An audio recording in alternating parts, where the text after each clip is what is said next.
ચાલો ફ્રેન્ડ, આજે આપણે બનાવીએ વરિયાળીનું શરબત, અસલ શેરડીના રસ જેવું. તમે એકવાર ટ્રાય કરજો. સૌ પ્રથમ પાણી પછી તેમાં બરફ નાખી દઈએ, પછી તેમાં ખાંડ ભેળવી દઈએ,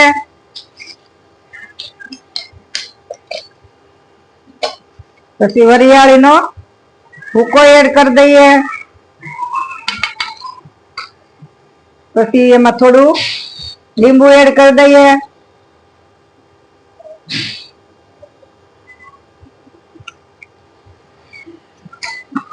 હવે એમાં અદરક એડ કરી દઈએ,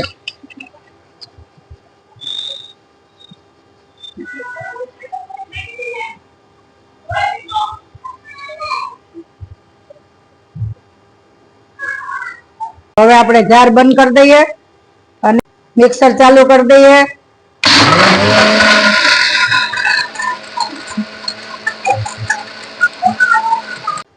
રેડી છે આપણું શેરડીનો રસ જેવું શરબત વરિયાળીનું.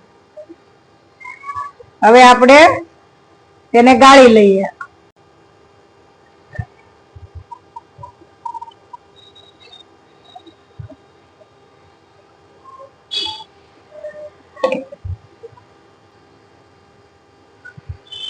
આપણું શરબત રેડી છે. તો અમારી રેસીપી કેવી લાગી તે કોમેન્ટમાં જણાવજો. એકવાર જરૂર ઘરે ટ્રાય કરજો. મહેમાન આવે તો બહુ સારું. લાઈક, શેર અને સબસ્ક્રાઇબ કરજો.